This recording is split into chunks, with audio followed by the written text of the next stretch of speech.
소득 탄력성 값이 양의 값을 가지는 재화, 즉 소득이 증가할 때 수요가 증가하는 재화는 정상재, 그 다음에 반대로 해당되는 것은 열등재.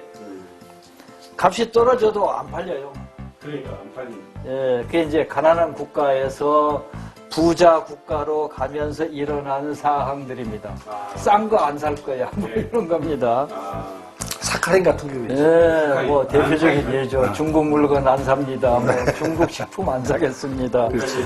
뭐 싸도 안 사고, 뭔가 좋은 것만 팔리면 지금같이 뭐 저기 명품만 팔리는 그런. 이제 그런. 먹고 살만하니까. 그러니까. 오늘의 주제는 국세 탄성치, 세금 탄성치, 세수 탄성치라고 하죠. 세수 탄성치. 세금 걷는 거, 세금 걷는 것이 이제 국세 증가율이 경상 증가율에 대비한 겁니다. 그래서 2019년도 국세 탄성치가 마이너스 0.04를 기록했어요.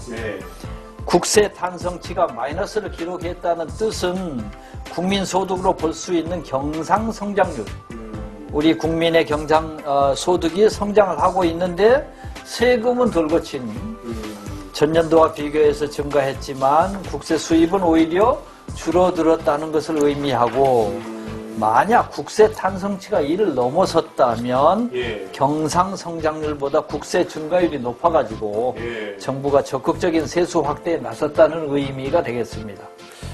그런 것이 국세 탄성치 추이가 됐는지, 그리고 이게 마이너스가 됐다 했잖아요. 0.4%, 0.04%.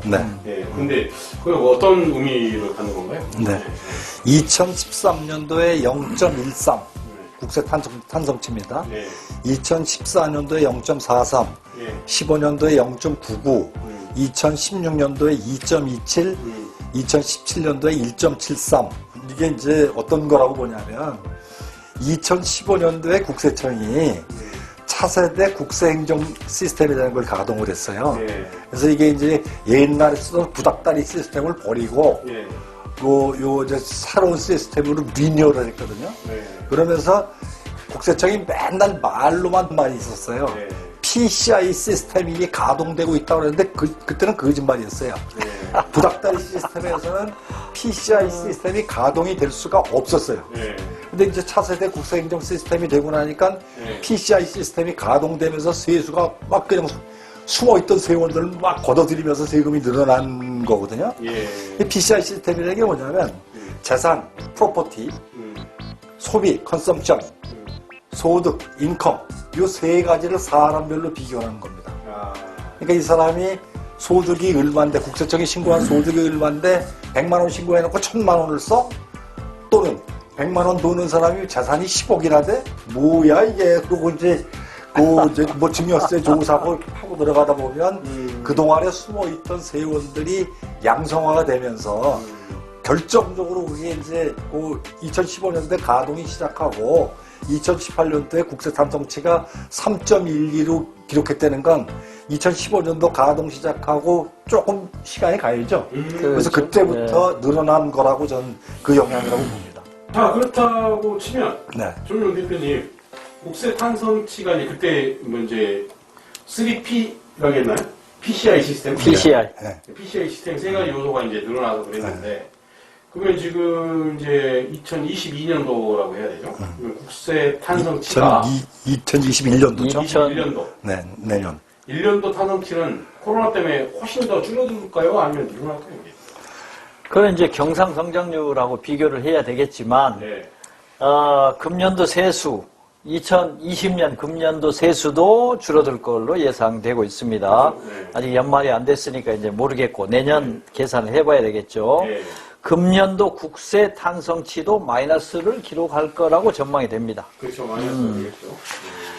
그 이제 경기는 부진하고 코로나 사태까지 겹치고 그래서 전년 대비 금년도 국세 수입이 10조 원 이상 큰 폭으로 줄어들 것으로 예상하고 있고. 10조 이상 줄어든다고요? 그러니까 2019년도에 거둔 게 293조 6천억이라고 아까 그랬단 말이죠. 10조에 넣으면 10조 정도로 내려갈 거다. 그런 얘기예요. 2년 정도 마이너스가 되겠습니다. 네.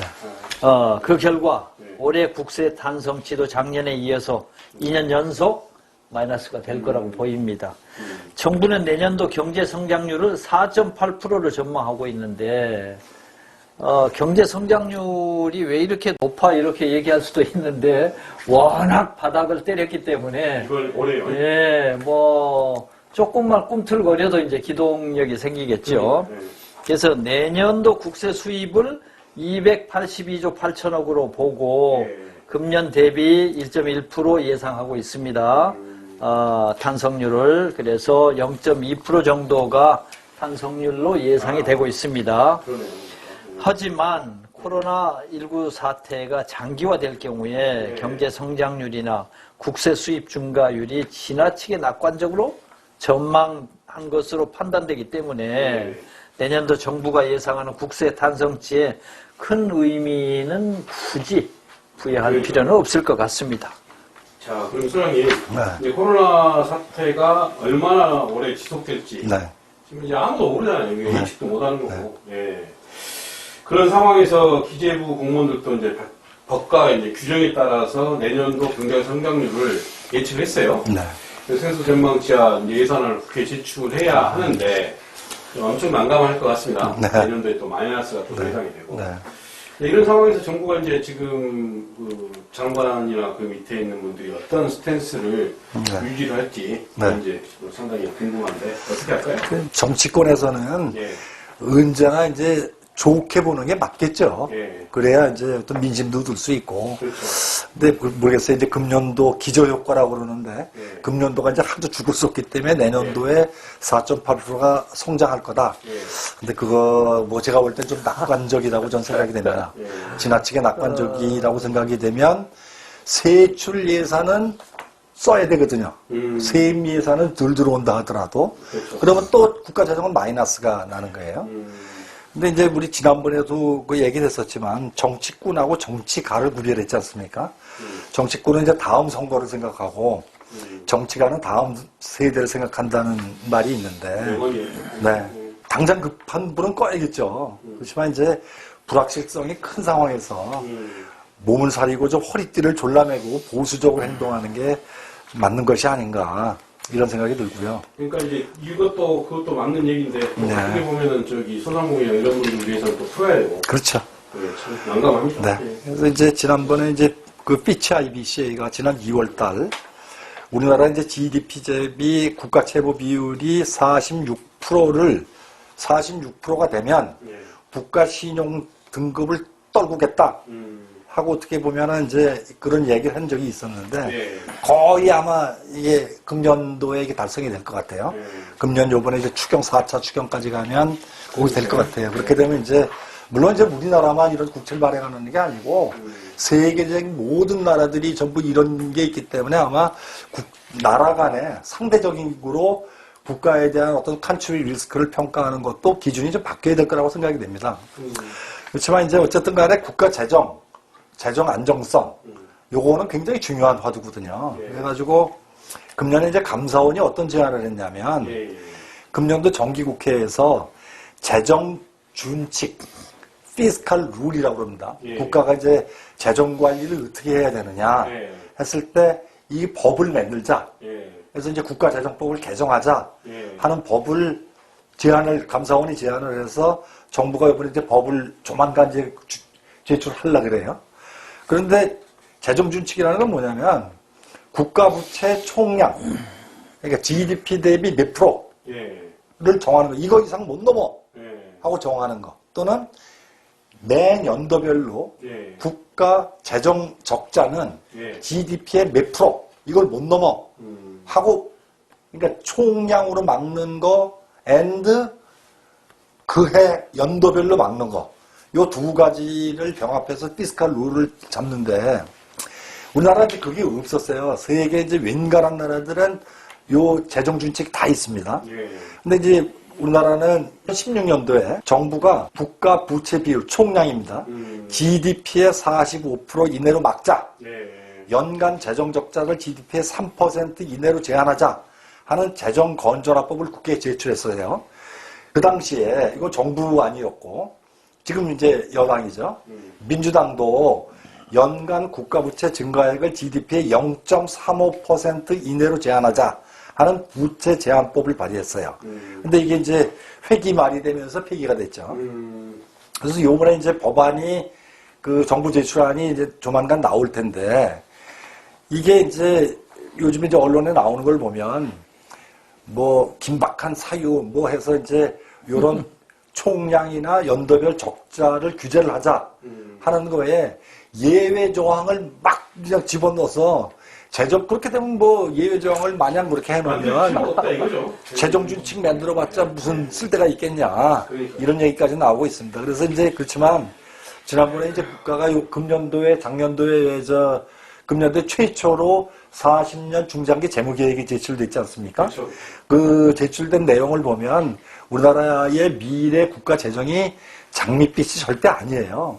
그렇다면 지금 이제 코로나 사태가 굉장히 지금 이게 장기화될 단기적으로 끝날 상황이 전 아니라고 봅니다. 그렇다면 플랜 B를 지금 만들고 허리띠를 졸라매는 것도 좋은 정책 방향이 아닐까 이런 생각을 해봅니다. 플랜 B가 있다 하면 정의용 대표는 어떤 내용이 있을까요? 플랜 B. 그 요즘 자주 나오는 얘기죠. 사이즈를 줄일 수밖에 없어요. 예, 뭐 옷 2벌 입을 걸 1벌 입고 동네 구멍가게 그 소상공인들이 1년에 뭐 1억 팔았다. 그럼 뭐 한 5천만 원 팔고 먹고 살아야 되고 그다음에 이제 비축이 곧 부의 상징인데 이 비축의 범위를 만족도를 좀 어떻게 낮춰야 되겠죠. 철학적인 뭐 국가의 어떤 그 정신적 지도자가 있어가지고 그런 것을 이제 정말 순수 받아들이게끔 지금 현재 현실에 대해서 그런 분이 있어가지고 좀 다운사이징 하자. 유럽에서 요새 유행하고 있다는 뭐 미니멀리즘, 극소화하기 이런 운동을 슬슬 전개해야 될 것 같아요. 그러기 위해서는 또 이제 어떻게 보면 정부가 해야 될 일은 또 있을 거 아닙니까? 네. 뭐 그게 집값도 잘못하면 여러 가지로. 우리 뭐 그 빈익빈 부익부 되듯이 잘못하면 개미들만 허리띠 조르고 말아버릴 수 그러니까 있어요. 그래서 개미 허리 조르면 어떤 일이 생기겠어요? 이제 반항하는 거죠. 끊어집니다. 동학이라는 거죠. 끊어져 버려요. 그 가는 개미 허리에 더 좋으면 끊어져 버립니다. 정부에서도 충분히 그런 개미들이 살아남을 수 있는 그런 것들을 활로를 열어줘야 그러죠. 되겠죠. 그러니까 결국은 네. 부가 네. 이렇게 편중되지 않게 이게 정부 조절을 잘 해야 될 것 같아요. 그리고 이제 어떻게 보면 지금 이제 옛날같이 뭔가 조그만 부정이나 공정에 대한 하도가 이제 그렇죠. 올라오는 게 정말 그런 용서를 안 해야 돼. 불공정 행위에 대해서 그 전에 좀 있을 때는 그래 그걸로 해 먹어 이랬는데 지금은 그게 용서가 안 되는 거죠. 어렵다 보니까. 그래서 이제 공정이라는 하두가 계속해서 우리 문재인 대통령이 공정하지 못하다라고 막 이걸 이용하는 거잖아요. 보수 신문도. 근데 이제 그런 게 그 전에 공정에 대한 하두보다 좀 더 이거를 투명하게 지금 이제 민주당에서 해야 되지 않을까. 그렇습니다. 마찬가지고 국민의힘도 마찬가지로 지금 뭡니까 모 국회의원 지금 사건 나오잖아요. 내 잘못 없습니다. 네, 내 잘못 없습니다라고 하지만 그런 공정에 그분이 그동안에 어떤 관행대로 해야 할지 모르겠지만 지금은 어려운 시국이잖아요. 그러다 보니까는 뭐 천문학적이더라고요. 돈이 본인은 합법적으로 했다는데 또 이제 그거에 대해서 반론이 지금 여러 가지 나옵니다. 그렇죠. 네, 그게 이제 또 그분이 또 골프장도 지으시면서 상당히 또 문제를 또 일으키셨더라고 보니까. 지은 게 아니고 비싸게 샀죠. 비싸게 샀나요? 네. 아무튼 그래가지고 그분들이 또 고발도 했고 그래서 그런 공정의 하두가 좀 더 이제 철저해야 되지 않을까. 저는 반대로 정치 얘기는 저희가 경제 통해서 좀 안 하려고 하지만은 추미애 의원이나 조국 전 장관 같은 경우도 추미애 전 장관이나 그런 공정의 하두 이게 이제 어떻게 보면 분노의 폭발이거든요. 게이지가 올라가는 게도 그런 하두에 대해서 저는 그렇다 하더라도 그런 원천적인 것들이 치료법이 이제 국가적으로 이제 좀 국가적인 뭡니까 대변환 시기가 와야 되지 않겠냐 경제에 대해서. 가치관이 많이 바뀌어야 될 것 같아요. 그렇죠. 그리고 이제 피케티라는 사람이 있는데 요즘에 그 교육방송에서 그 이정호 교수님, 노 대통령 때 그 청와대 계셨던 분, 그분이 강의를 요즘에 하세요. 그래서 이제 강의 내용을 어저께 저녁 때 보다 보니까 어떤 내용이 나냐면 부의 양극화 정도가 우리나라는 행정 국세 그 통계 연보 그 데이터를 갖고 분석을 했는데 거의 미국 다음 수준이더라고요. 근데 우리나라의 국세 그 통계 연보 숫자가 저는 못 믿습니다. 대한민국의 국세청의 파월제가 알기 때문에. 그럼 실제 가지고 판단했을 땐 그거보다 훨씬 더 심화되는 거예요. 근데 문제는 뭐냐면 아까 동학 말씀도 하셨는데 이렇게 어려운 시기일 때 빈익빈 부익부 현상이 더 심하게 나타납니다. 그러니까 이제 그러면 폭발한다 이거죠. 황건적에 그러니까 지금 이제 어떤 그 추경 예산이나 이런 거를 쓸 때 물론 지금 그런 면에서 통신비 2만 원씩 전 국민한테 논아주자. 전 절대 반대입니다. 그건 안 되는 거고요. 그 다음에 자꾸만 추경에 지금 SOC 예산을 자꾸만 집어넣어요. 미국의 소득 불균형 정도가 세계 탑이에요. 근데 우리가 국세행정 통계연보를 갖고 제대로만 작성했다면 제가 볼 땐 한국이 1등이 기울기가 너무 가파라요. 지금은 거의 미국보다 조금 못 미치는데 기울기가 너무 가파르고 지금 코로나 위기를 지나면서 그 말에 저쪽 동의합니다. 이게 우리나라가 미국보다 더 심할 수도 있다. 심해질 그러니까 실제와 국세통 미국은 굉장히 그래도 통계가 굉장히 발달한 나라고 우리나라는 지금 아직은 통계가 그런 국세 통계가 자의적인 통계가 있죠. 그래서 지금 이럴 때일수록 그 부의 양극화, 소득의 양극화를 줄이기 위한 각고의 노력을 해야 되지 않을까. 그런 점에서 저는 SOC 지금 투자하고 그러는 건 저는 반대입니다. 반대시지만 저는 이제 이제 불가피한 선택일 수도 있고 여러 가지로 그린 뉴딜이라는 정책들도 잘하면 어떻게 보면 그거는 소득의 재분배 효과에 그러니까 예산 안 들이고 할 수 있는 방법들이 많이 있거든요. 그런 것들이 좀 도입해서 정부가 좀 추진했으면 좋겠다. 그래서 SOC 예산도 그런 형태로 정말 소득의 재분배에 선순환 효과를 누릴 수 있는 것 쪽으로 투자가 된다라고 하면 저는 찬성입니다. 우리 쪽 정영원 대표님 어떠십니까? 사회적 자본을 형성하는 SOC 이런 거는 하다 보면 다 대기업 몫이래요. 이 소상공인이나 개미들의 몫이 되게 한다는 것은 결국은 경제를 SOC라는 거는 예를 들면 무슨 도로공사를 하나 해야 되겠다. 또는 통신체제를 제대로 갖춰야 되겠다.